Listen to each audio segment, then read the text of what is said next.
Okay, അപ്പോൾ പുതിയൊരു video ആയിട്ടാണ് ഞാൻ ഇന്ന് എത്തിയിരിക്കുന്നത്. ഇന്ന് നമുക്കൊരു തൈര് ഉണ്ടാക്കുന്നത് എങ്ങനെയാണെന്ന് നോക്കാം. തൈര് വീട്ടിലുണ്ടാക്കി ശീലിക്കുക. നമ്മൾ വാങ്ങുന്ന തൈരിനകത്ത് എന്തൊക്കെ മിക്സിങ് ഉണ്ടെന്ന് നമുക്കറിയത്തില്ല. അതുകൊണ്ട് നമുക്ക് ഏതെങ്കിലും മിൽമയുടേതോ ഏതെങ്കിലും നമ്മൾ വാങ്ങുന്ന പാല് ഒരു 2 കവറെടുത്ത് നല്ലതായിട്ട് ചെറിയ ഫ്ലെയിമിൽ തിളപ്പിക്കുക. ചെറിയ ഫ്ലെയിം തിളപ്പിച്ച് അതിലെ ജലാംശമൊക്കെ അങ്ങ് നമുക്കറിയാമല്ലോ പറ്റിയതിന് ശേഷം നമുക്ക് ഇതേപോലെ തിളപ്പിച്ച് അടച്ച് വയ്ക്കുക. അടച്ച് വെച്ചിട്ട് ഒരു 10-15 മിനിറ്റ് ആകുമ്പോഴത്തേനും അത് പതുക്കെ തണുത്ത് ചെറിയ ചൂടോടെ നമുക്കത് ഉറയൊഴിക്കാം. ഈ ഉറയൊഴിക്കുന്നത് എങ്ങനെയാണെന്ന് നമുക്ക് നോക്കാം. ഇതിപ്പോൾ നമുക്ക് തൊടാവുന്ന ചൂട്, വലിയ ചൂടില്ല എങ്കിലും ചെറിയ ചൂടുണ്ട്. ഈ ചൂട് പരുവത്തിലാണ് നമുക്കിത് ഉറയൊഴിക്കേണ്ടത്. അതിന് വേണ്ടി നമുക്ക് തൈര് വേണം. കുറച്ച് തൈരിൻ്റെ ആവശ്യമേ ഉള്ളൂ. തൈര് വേണം. അതേപോലെ ഒരു കഴുകി എടുത്ത ഒരു കുപ്പി നമുക്കിതിന് ആവശ്യമാണ്. അതിനുശേഷം നമുക്ക് ഒരു 1/2 ടീസ്പൂൺ തൈര് എടുക്കുക, ഈ കുപ്പിയിലൊഴിക്കുക. ഫുള്ള് നമുക്ക് ഈ കുപ്പിയിലങ്ങ് ഇതേപോലെ കറക്കി ഫുള്ളങ്ങ് കുപ്പിക്കകത്ത്. അല്ലാതെ നമ്മളിതിൽ തൈര് ഒഴിച്ച് വയ്ക്കേണ്ട കാര്യമേ ഇല്ല. ഇതേപോലെ ഈ കുപ്പിക്കകത്ത് നമ്മളിങ്ങനെ ആക്കി വെച്ചേക്കുന്നതേ ഉള്ളൂ. ഇതിനകത്തോട്ട് തൈര് ഒരു 1/4 ടീസ്പൂൺ ഒഴിച്ച് നമ്മളിങ്ങനെ കുപ്പി ഒന്ന് കറക്കി എല്ലാ സൈഡും ഈ തൈരാക്കുന്നു. അതിനുശേഷം നമ്മൾ ഈ കുപ്പി ഇങ്ങനെ, ഇതിനകത്ത് തൈരില്ല, നമ്മൾ ഇതിനൊരു 1/4 ടീസ്പൂൺ തൈരെടുത്ത് നമ്മൾ ഈ കുപ്പിയിലൊഴിച്ച് ഇങ്ങനെ ചുറ്റി കുപ്പിയിൽ ഫുള്ളാക്കി. അത്രയും നമ്മളിവിടെ ചെയ്തിട്ടുള്ളൂ. അതിനുശേഷം നമ്മൾ ചൂട് തണുത്തെന്നറിയുകയാണെങ്കിൽ നമുക്കത് ഇങ്ങനെ തൊട്ട് നോക്കുമ്പോൾ അറിയാം. ഇങ്ങനെ പാത്രം ഒന്ന് തൊട്ട് നോക്കുമ്പോൾ അറിയാം ചൂടുണ്ടോ ഇല്ലയോ എന്ന്. ഇതിപ്പോൾ ചെറിയ നമുക്ക് തൊടാവുന്ന ചൂടുമേ മാത്രമേ ഉള്ളൂ. ആ സമയത്ത് ചെറിയ ചൂടിന് ആവശ്യമുണ്ട്. ആ സമയത്ത് നമുക്ക്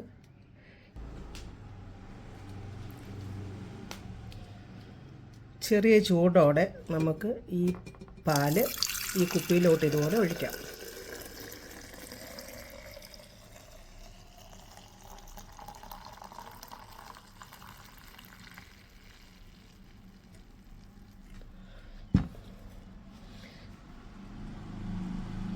ഇതേപോലെ നമുക്ക് ആ തൈര് ഒരു 1/2 ടീസ്പൂൺ ഒഴിച്ച് കറക്കിയ കുപ്പിയിലോട്ട് നമ്മൾ ഇതുപോലെ ഒഴിച്ചു വെച്ചു. ഇനി നമ്മൾ ഇത് എവിടെയാണോ വയ്ക്കുന്നതെന്ന് വെച്ചാൽ അവിടെ നമുക്ക് ഈ കുപ്പിയുടെ അടപ്പ് വെച്ച് മൂടിയതിന് ശേഷം ഏത് സ്ഥലത്താണോ നമ്മൾ ഈ തൈര് ഉറയാൻ വെക്കുന്നതെന്ന് വെച്ചാൽ ആ സ്ഥലത്ത് തന്നെ വയ്ക്കുക. പിന്നെ നമ്മൾ അവിടുന്ന് മാറ്റാൻ പറ്റത്തില്ല. പിന്നെ ഈ കുപ്പി അനക്കരുത്.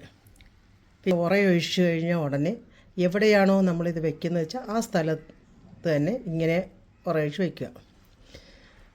അതിനുശേഷം നമ്മൾ ഇതുപോലെ അടപ്പ് കൊണ്ട് മൂടി വയ്ക്കുക. ഇന്നത്തെ ദിവസം ഈ തൈര് നമ്മൾ തൊടാൻ പാടില്ല. ഇനി നാളെ മാത്രമേ നമ്മളിത് ഈ കുപ്പി ഓപ്പണാക്കാൻ പാടുള്ളൂ. ഇതേപോലെ ഞാൻ തയ്യാറാക്കിയതാണ് ഈ തൈര്. ഇത് ഇന്നലെ ഞാൻ ഉറയൊഴിച്ച് ഇതേപോലെ തൈരിനെ ഈ കുപ്പിയിലോട്ട്, ഇന്നലെ ഈ കുപ്പിക്കകത്ത് ഞാനിതുപോലെ തൈര് 1/2 സ്പൂൺ ഒഴിച്ച് ഈ കുപ്പി ഫുള്ള് ചുറ്റി, അതിന് ശേഷം 2 കവർ പാല് തിളപ്പിച്ച്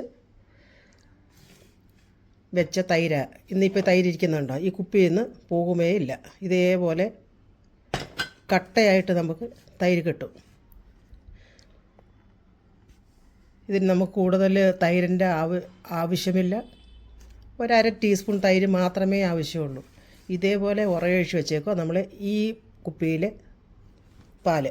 ഇത് നാളെ ആകുമ്പോൾ ഇതേപോലെ തന്നെ നമുക്ക് തൈര് കിട്ടും. ഇത് നമുക്ക് ഇങ്ങനെ വേണമെന്നുണ്ടെങ്കിൽ ഇങ്ങനെ കട്ട് ചെയ്ത് ഈ തൈര് എടുക്കാൻ പറ്റത്തുള്ളൂ. ഇത് നമ്മൾ ഡെയിലി ഇതേപോലെ ചെയ്ത് ഈ ചായ കുടിക്കുന്നതിന് പകരമായിട്ട് ഇതുപോലെ പാലിൻ്റെ പാടയങ്ങ് മാറ്റിയിട്ട് ഇതുപോലെ ഉറയൊഴിച്ച് വയ്ക്കുകയാണെങ്കിൽ ദിവസം നമുക്ക് 1 കപ്പ് ഇതിൽ ഓരോ കട്ടോലി തൈരെടുത്ത് ഉപയോഗിച്ചാൽ ശരീരത്തിന് നല്ലതാണ്, നമുക്ക് ഇമ്മ്യൂണിറ്റി പവറും കിട്ടും. അതുകൊണ്ട് എല്ലാവരും ഇതേപോലെ ചെയ്ത് സ്വന്തമായിട്ട് വീട്ടിൽ തൈര് ഉപയോഗിക്കാൻ നോക്കുക. നമുക്ക് ചോറുണ്ണാനാണെങ്കിലും തൈരും ഒരു ചമ്മന്തിപ്പൊടിയും കൂടെ ഉണ്ടെങ്കിൽ നമുക്ക് ചോറ് കഴിക്കാൻ പെട്ടെന്ന് ആഹാരം കഴിക്കാനായിട്ട് വേറെ ഒന്നും ഇല്ലെങ്കിൽ തന്നെ ഇതുപോലെ തൈര് ഉറയൊഴിച്ച് വെച്ചിരുന്ന ഇതുപോലെ കട്ടത്തൈരും ചമ്മന്തിയും ഒരച്ചാറും കൂടെ ഉണ്ടെങ്കിൽ നമുക്ക് സുന്ദരമായിട്ട് ചോറ് കഴിക്കാം. ഇത് എല്ലാവരും ചെയ്യുക. എളുപ്പത്തിൽ ചെയ്യാൻ പറ്റുന്നതാണ്. ഇത് കുട്ടികൾക്ക് പോലും ചെയ്യാൻ പറ്റുന്നതാണ്. നമുക്ക് പേടിക്കാതെ നമ്മുടെ വീട്ടിലുണ്ടാക്കിയ തൈര് ഇതുപോലെ കഴിക്കാം. ഇതെല്ലാവരും ചെയ്യുക.